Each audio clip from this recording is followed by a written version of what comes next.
Dr. Alex Rivera had been working late nights at the Desert Research Station for 3 weeks straight.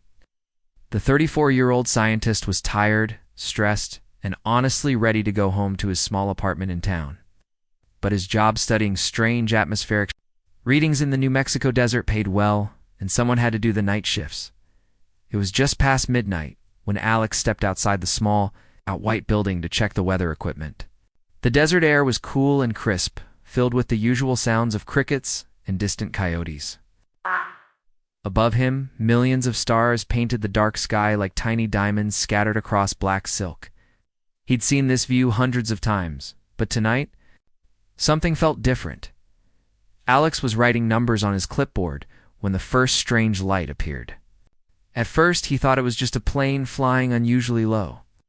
Living near military bases meant seeing weird aircraft was pretty normal, but this light wasn't moving like any plane he'd ever seen.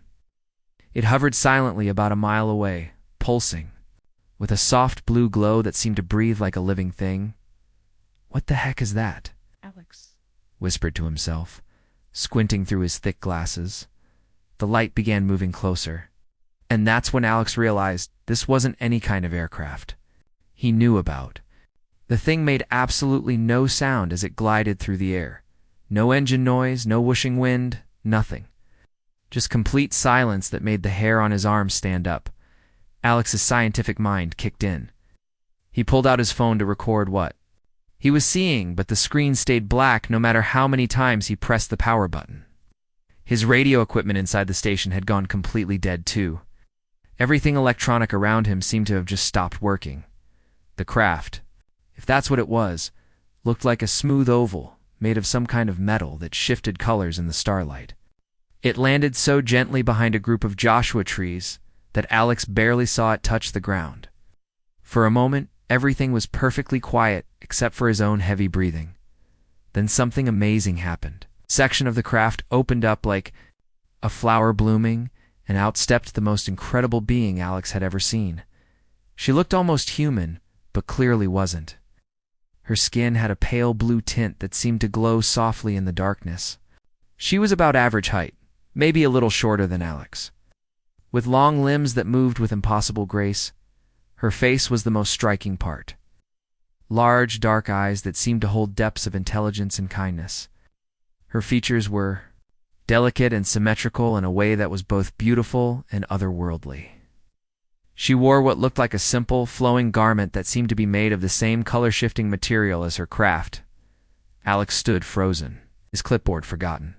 In his hand, every instinct told him to run, but something about her presence felt calm, almost peaceful. She walked toward him slowly, her bare feet making no sound on the rocky desert ground.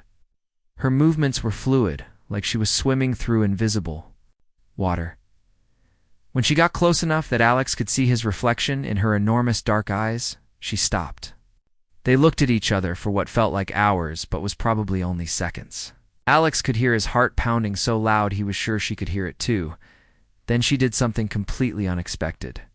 She stepped even closer, so close that Alex could feel warmth radiating from her unusual skin.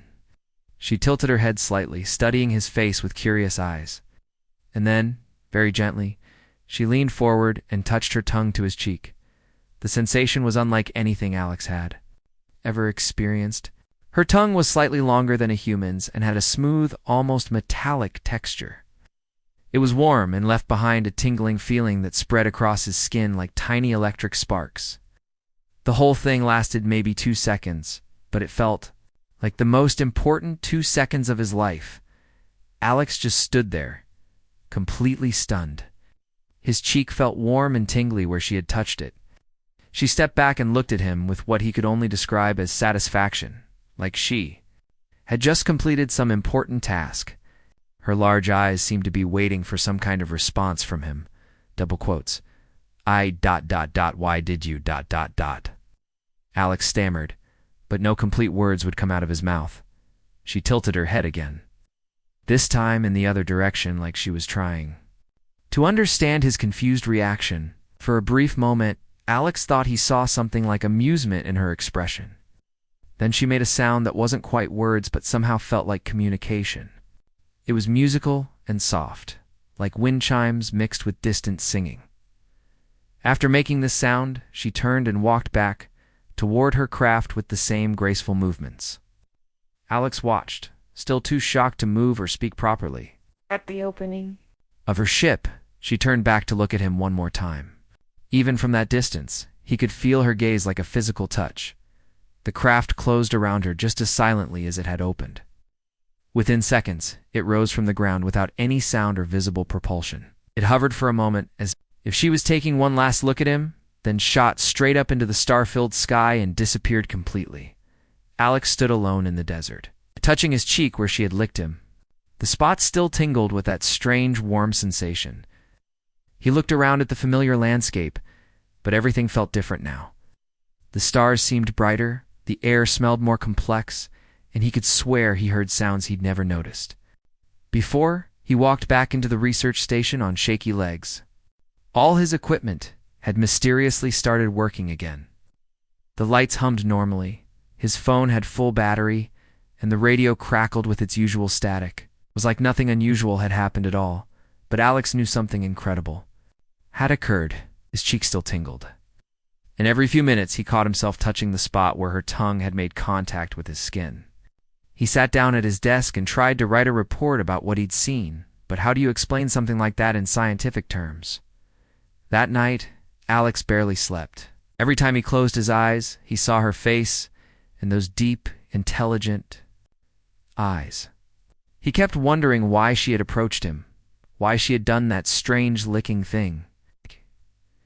And most importantly, if he would ever see her again. The tingling sensation on his cheek seemed to pulse gently, like a reminder that the encounter had been real. Little did Alex know. This was just the beginning of a journey that would change not only his life, but potentially the future of all humanity.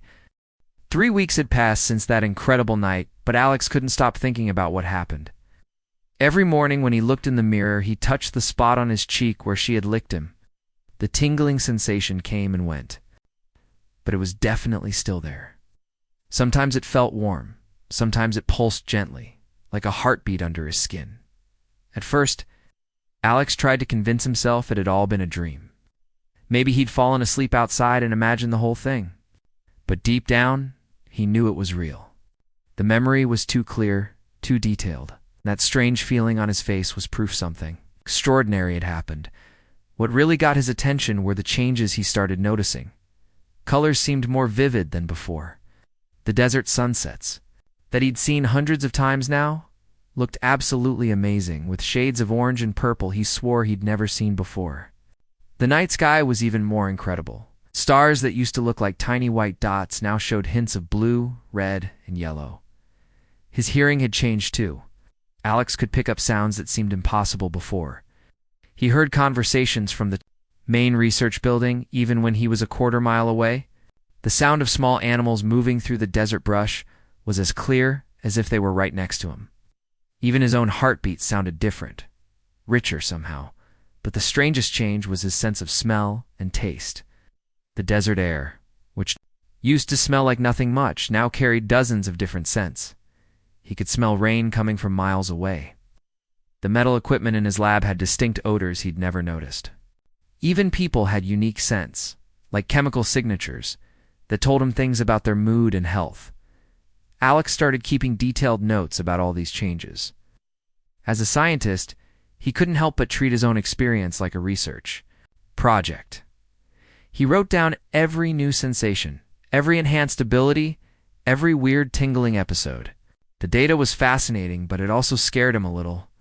What exactly had that alien being done to him? After 2 weeks of documenting everything, Alex decided he needed help understanding what was happening. He remembered reading about Dr. Luna Martinez, an anthropologist who studied Native American cultures in the Southwest. She had written papers about traditional stories and folklore that mentioned visitors from the stars. Maybe she could help him make sense of his experience. Alex drove 3 hours to the university where Dr. Martinez taught. Her office was filled with books, artifacts, and photographs from various tribal communities. She was a woman in her 50s, with kind eyes and graying hair, and she listened patiently as Alex told his story. He expected her to think he was crazy, but instead, She leaned forward with obvious interest. You said she licked your face? Dr. Martinez asked, taking notes on a yellow pad. Yeah, I know how weird that sounds, Alex replied, touching his cheek unconsciously. Actually, it doesn't sound weird at all, she said, surprising him. What? You're describing matches stories I've heard from several tribal elders. They call these beings the Star People, and they've been visiting this area for hundreds of years.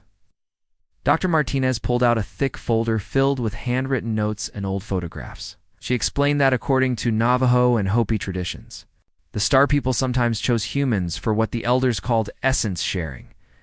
It was a way for them to create a bridge between their species and ours. The elders say that these beings communicate through taste and smell, she continued. Their entire language is based on sharing chemical information. When one of them makes contact with a human this way, they're not just saying hello. They're sharing part of themselves and changing the human so they can understand each other. Alex felt his heart racing. So you're saying this has happened before? According to the stories, yes. There are tales of people who were chosen by the Star People and given special abilities, enhanced senses, the ability to understand their chemical language, even some kind of mental connection. Dr. Martinez looked at him seriously. Have you experienced anything like that? Alex hesitated, then decided to trust her completely. He told her about all the changes he'd noticed, the enhanced senses, the strange feelings that seemed to come from nowhere. As he talked, Dr. Martinez nodded knowingly. There's something else, Alex said quietly. Sometimes I get these ... impressions, like emotions or thoughts that aren't mine. They feel like they're coming from far away, maybe even from space. That crazy?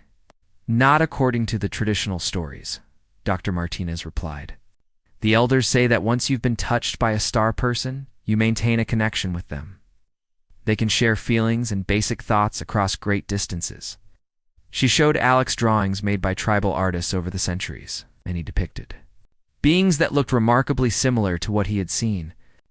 Tall, slender figures with large eyes and pale skin, always shown in peaceful interactions with humans. There's one more thing you should know, Dr. Martinez said, her voice becoming more serious. According to the elders, humans are only chosen for essence sharing when something important is about to happen. The Star People don't make contact randomly. They select individuals who might be able to help bridge the gap between our worlds. Alex felt a chill run down his spine. What kind of help? That depends on what they need, she answered. But Alex, if what you're telling me is true, you might be the first person in decades to have this kind of contact. The fact that you're experiencing ongoing changes and receiving these impressions suggests this isn't over. She might contact you again. As Alex drove home that evening, his mind was spinning with possibilities. The scientific part of him was fascinated by the idea that he might be experiencing the first documented case of alien biological modification. But the human part of him was nervous about what it all meant. That night, as he lay in bed looking up at the stars through his window, Alex felt that familiar tingling sensation on his cheek. But this time, it was accompanied by something new. A feeling of warmth and reassurance that definitely wasn't coming from his own mind. Somewhere out there among the stars, she was thinking about him too. He closed his eyes and tried to send a thought back to her, hoping she could somehow sense his gratitude for the gift she had given him. As he drifted off to sleep, Alex couldn't shake the feeling that his real adventure was just beginning. 2 months had passed since Alex's first encounter, and the changes in his body and mind were becoming impossible to ignore. What started as subtle improvements in his senses had grown into something extraordinary. He could now detect chemical changes in the air that his expensive lab equipment couldn't even measure. When storms were still days away, Alex could taste the moisture building in the atmosphere. His work at the research station had improved dramatically. Projects that used to take weeks were now completed in days because he could sense things his instruments missed. Supervisor Dr. Kim Peterson noticed the difference right away. Alex, your atmospheric readings have been incredibly accurate lately, she said during their weekly meeting. How are you getting data that's more precise than our best equipment? Alex just smiled and said he'd been paying closer attention to details. He couldn't exactly tell his boss that an alien had licked his face and given him superhuman senses. She'd probably send him for a mental health evaluation. But the most amazing development was the mental connection he'd started having with the alien being. Alex had begun thinking of her as Kira, a name that had somehow appeared in his mind during one of their strange communications. These weren't conversations exactly, more like sharing feelings and impressions across the vast distance of space. At first, the mental contacts were brief and confusing. Alex would suddenly feel emotions that weren't his own, or get flashes of images that seemed to come from another world. Slowly, he learned to focus during these moments and began to understand what Kira was trying to share with him. The breakthrough came on a quiet Thursday evening. Alex was sitting outside the research station, watching the sunset, when he felt that familiar, warm tingling on his cheek. This time, instead of just waiting for it to pass, he closed his eyes and concentrated on the sensation. Suddenly, his mind was filled with the most incredible images. He saw a world unlike anything on Earth, with purple skies and 2 silver moons hanging low on the horizon. Crystal structures that looked like cities rose from rolling hills covered in plants that shimmered like they were made of metal. The beauty of it took his breath away. But then the images changed, and Alex felt a deep sadness wash over him. The same world, but now the skies were dark and cloudy, yet the crystal cities were cracking and falling apart. The shimmering plants were withering and turning gray. He could feel Kira's grief as if it were his own, and he understood that he was seeing her home planet dying. When the vision ended, Alex opened his eyes with tears running down his face. He finally understood why Kira had made contact with him. Her people weren't just exploring the universe for fun. They were looking for a new home because their own world was in trouble. Over the next few weeks, the mental communications became clearer and more detailed. Alex learned that Kira's people called themselves the Zephyrians, and they had been watching Earth for thousands of years. They were amazed by how resilient life was on this planet, how it recovered from disasters and kept growing stronger. But the Zephyrians had a strict code of ethics. They couldn't just take over another planet, even to save their own species. They needed permission from the intelligent life that already lived there. That's where Alex came in. Through their shared mental connection, Kira explained that Alex had been chosen to be a bridge between their two species. The biological changes she had given him through that strange face-licking weren't random. They were carefully designed modifications that would allow him to understand Zephyrian communication and help translate between humans and her people. "You want me to be like an ambassador?" Alex asked out loud during one of their mental conversations. Even though he knew Kira was probably millions of miles away, the response came as a warm feeling of agreement, mixed with gratitude and something that felt like affection. Kira had been watching him for months before making contact, studying his work and his character. She had chosen him because he was curious about other forms of life, but also respectful of them. Alex learned that the Zephyrians communicated primarily through chemical signals, sharing complex information through taste and smell. What humans might express in thousands of words, they could communicate in a single chemical message. That's why Kira had licked his face. She was literally sharing her language with him, giving him the biological tools to understand her people. The more Alex practiced this new form of communication, the better he got at it. He started noticing that different emotions had distinct tastes. Fear tasted metallic and sharp. Joy was sweet with hints of citrus. Sadness had a heavy, earthy flavor. Love, he discovered, tasted like warm honey mixed with morning air, but with this understanding came a heavy responsibility. Alex realized that he might be the first human in history capable of having real conversations with an alien species. The decisions he made and the things he said could affect the future of both Earth and the Zephyrian homeworld. One evening, while Alex was processing all this information, he received the strongest mental message yet from Kira. She showed him images of her ship traveling through space, getting closer to Earth with each passing day. She wasn't alone this time. Several other Zephyrians were with her, including some who seemed to be leaders or elders of their people. The message was clear. They were coming back, and they wanted to have a proper meeting. Alex would need to be ready to serve as translator. For what might be the most important conversation in human history, as Alex sat under the desert stars that night, he felt the weight of what was happening settling on his shoulders. A few months ago, he had been just another scientist doing routine work in the middle of nowhere. Now, he was apparently Earth's first contact with an alien civilization. The tingling sensation on his cheek pulsed gently, reminding him that Kira was out there somewhere, trusting him to help save both their worlds. Alex touched the spot where she had first made contact and whispered to the stars, "I won't let you down." Deep in space, Kira felt his determination and smiled in her own alien way, knowing she had chosen the right human for this incredible journey. For months had passed since that life-changing night, and Alex could barely recognize the person he used to be. The mental connection with Kira had grown stronger every day, and through their unique bond, he was learning things about the universe that no human had ever known before. The Zephyrians weren't just running from a dying planet. They were an ancient civilization that had made terrible mistakes. Through Kira's shared memories, Alex saw their history unfold like watching a movie. In his mind, thousands of years ago, the Zephyrians had been master engineers and builders. They created incredible technologies that seemed like magic, but they forgot to take care of their world. Their planet, which they called Zeph Prima, had once been a paradise. Alex could taste Kira's childhood memories through their connection. Sweet air that carried the scent of flowers that bloomed year-round. Water so pure it sparkled like liquid diamonds. Cities that grew like living things, blending perfectly with the natural landscape.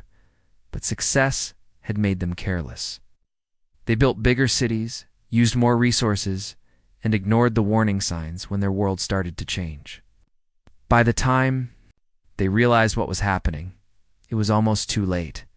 Their atmosphere was poisoned, their water was contaminated, and most of their beautiful plants and animals were gone forever. Alex felt Kira's pain every time she shared these memories. The guilt her people carried was enormous. They had destroyed their own paradise through greed and thoughtlessness. Now they were looking for a second chance, but they were determined not to make the same mistakes again. "That's why we need you, Kira's," thoughts whispered in Alex's mind during one of their evening conversations. "Humans are still learning. You haven't destroyed your world completely yet. Maybe together we can save both our species."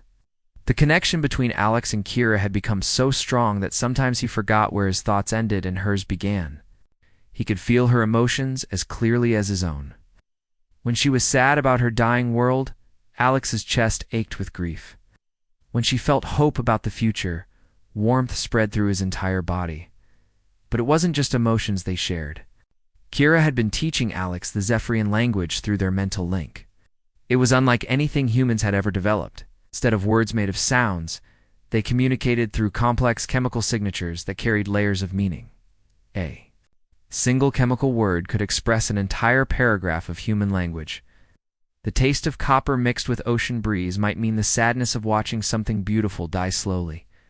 A flavor like honey combined with morning frost could translate to the hope that comes after surviving great difficulty. Alex spent hours practicing this new form of communication. At first, he could only understand the basic emotions Kira sent him. But gradually, he began to pick up more complex ideas, and even complete stories. The biological changes she had given him were still evolving, making his brain more capable of processing these chemical messages. The most incredible part was learning about Zephyrian culture. They weren't conquerors or invaders. They were philosophers and artists who valued life above everything else. Their entire society was built around the idea that every living thing was connected and deserved respect. When a Zephyrian met someone, knew they shared their essence through taste, it's just like Kira had done with Alex. It was their way of saying, "I trust you enough to let you know who I really am." The fact that Kira had done this during their very first meeting showed how much faith she had placed in him. Through their conversations, Alex learned that not all Zephyrians agreed with coming to Earth. Some wanted to find an empty planet where they could start over without involving another species. Others thought they should just accept their fate and let their civilization end with dignity. But Kira belonged to a group that believed cooperation was the answer. They had studied human history and were amazed by humanity's ability to bounce back from disasters Wars, plagues, natural catastrophes. Humans always found ways to survive and rebuild. Zephyrians thought they could learn from this resilience. Your species is young but strong, Kira explained during one of their mental talks. You make mistakes, but you also learn from them. We became too comfortable, too sure of ourselves. Maybe that's why our world is dying. Alex was beginning to understand the real purpose of his transformation. Zephyrians didn't want to take over Earth. They wanted to become partners with humanity. But first, they needed someone who could help both species understand each other. The responsibility was overwhelming. Alex realized he was being prepared for the most important diplomatic mission in history. Everything he said and did in the coming meetings could determine whether two civilizations would work together or whether the Zephyrians would have to find another solution to their crisis. As the weeks passed, Alex could sense that Kira's ship was getting closer to Earth. Sometimes, late at night, he could feel the presence of other Zephyrians through their connection. They were curious about him, this strange human who could understand their chemical language. Some seemed excited about the possibility of cooperation.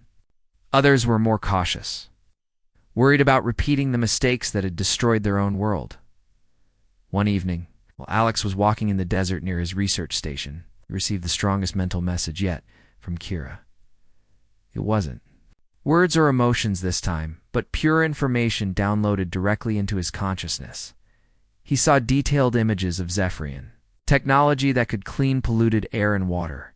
He understood scientific principles that human researchers had been trying to figure out for decades. He felt the knowledge of how to grow food in places where nothing should be able to survive. But along with this incredible gift came a warning. The Zephyrians were almost ready to make official contact, and when they did, everything would change. Alex would need to convince not just Kira's people that cooperation was possible, but also humanity that these alien visitors came in peace. As Alex stood under the star-filled desert sky, feeling the weight of two worlds on his shoulders, he knew his quiet life as a simple research scientist was about to end forever. The real test was still ahead, and everything depended on a strange friendship that had started with an alien girl's gentle kiss on a lonely night in the desert. 8 months after that first incredible encounter, Alex found himself standing in the same spot where his life had changed forever. Oh, but this time, he wasn't alone and confused. This time, he was ready. The tingling sensation on his cheek had been constant for 3 days, growing stronger each hour. Through his mental connection with Kira, Alex knew she was almost here, but she wasn't coming alone this time. 3 other Zephyrians were with her, including Elder Vex, one of their most respected leaders. Alex had been preparing for this moment for weeks.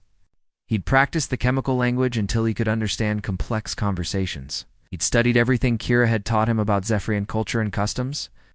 Most importantly, he'd prepared himself mentally for the huge responsibility he was about to take on. At exactly midnight, the familiar blue glow appeared in the desert sky. But instead of one craft, Alex saw 4 ships descending silently toward the Earth. They landed in a perfect circle around the spot where he stood, their smooth surfaces gleaming in the starlight. Kira emerged from the first ship. Alex's heart jumped with recognition. She looked exactly the same as that first night, but now, when he saw her, he didn't feel fear or confusion. Felt like he was seeing an old friend after a long separation. She walked toward him with that same graceful movement. But this time, Alex could read the chemical messages she was sending. Relief, joy, gratitude, and something deeper, a bond that had grown strong across the vast distance of space. When Kira reached him, she repeated the gesture that had started everything.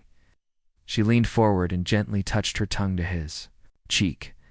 But now Alex understood what she was really doing. She was saying, "Hello, my friend. Thank you for waiting for me. Are you ready for what comes next?" Through the enhanced senses she had given him, Alex could taste his own response. He was nervous but determined, scared but hopeful. Most of all, he was ready to help build a bridge between their two worlds. The other 3 Zephyrians approached slowly. Elder Vex was taller than Kira, with skin that had a deeper blue tint and eyes that seemed to hold centuries of wisdom. Other two, who Alex learned were named Orion and Zara, through quick chemical introductions, were younger and seemed excited to meet their first human. What happened next was the most amazing conversation in human history, and Alex was right in the middle of it. Elder Vex began by sharing the complete story of their civilization through chemical communication. Alex tasted their history, the rise of their great cities, the golden age of discovery and art, and then the slow decline as they poisoned their own world. The guilt and sorrow were overwhelming, but so was their determination to do better. Come not as conquerors, Elder Vex's chemical message translated in Alex's mind, but as students hoping to learn from a younger, wiser species. Alex was amazed by their humility. These beings had technology that seemed like magic to humans, but they saw humanity as their teachers. Through careful chemical words, Alex explained what he knew about human history, the mistakes, the wars, the environmental damage, but also the incredible ability to adapt and recover. The conversation went on for hours. Alex learned that the Zephyrians had been quietly studying Earth for thousands of years, watching human civilization develop. They were fascinated by humanity's creativity and resilience. Where Zephyrians saw problems, humans saw opportunities for innovation. Your species makes mistakes, Orion's sweet chemical voice noted, but you also fix them. We forgot how to do that. Zephyrians had a proposal, and it was more incredible than Alex had ever imagined. They didn't want to colonize Earth or take over. Instead, they wanted to form a partnership. They would share their advanced technology for cleaning up environmental damage, growing food in harsh conditions, and even exploring space together. In return, they asked for two things. First, they wanted to establish small communities on Earth, where their people could live while their home planet was being restored. Second, they wanted to learn from humans how to build a society that could adapt and change without destroying itself. We have the tools to fix our world, Elder Vex explained through complex chemical patterns that tasted like hope mixed with determination. But we need to learn how to build a civilization that won't make the same mistakes again. Alex realized he was witnessing the birth of a new chapter in the history of both species. But he also understood that his role was just beginning. The Zephyrians needed him to help convince humanity that this partnership was possible and beneficial. As the night wore on, Alex learned more about what the future might hold. The Zephyrians had identified other humans around the world who had the potential to be modified like Alex. Scientists, diplomats, teachers, and leaders who could serve as bridges between the two species. You were our first success, Kira's familiar chemical voice told him warmly. But you won't be the last. We need many voices to speak for both our peoples. The meeting ended with a ceremony that Alex would never forget. Each of the four Zephyrians approached him and shared their essence through the traditional chemical exchange. It was like being welcomed into a family that spanned the stars.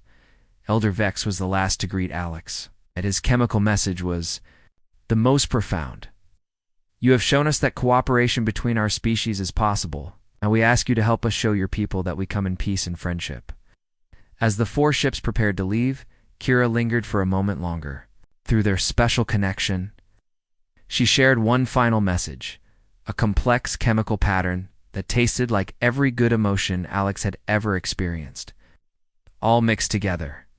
Thank you for trusting me, her message said. Thank you for accepting the gift I gave you. Thank you for helping to save both our worlds. Alex watched the ships disappear into the star-filled sky, knowing that everything was about to change. In the coming weeks, he would work with governments, scientists, and world leaders to prepare humanity for official first contact. The Zephyrians would return, but next time it would be in daylight, with the whole world watching. As Alex walked back to his research station, he touched the spot on his cheek where it all began. The tingling sensation was different now. Not just a connection to Kira, but to an entire civilization that had placed their trust in him. He looked up at the stars one more time and smiled. What had started with a simple face licked from an alien girl had become the foundation for the most important friendship in the universe. Alex Rivera, the quiet scientist who used to work alone in the desert, was now humanity's first ambassador to the stars. The real adventure was just beginning. Alex couldn't wait to see what tomorrow would bring.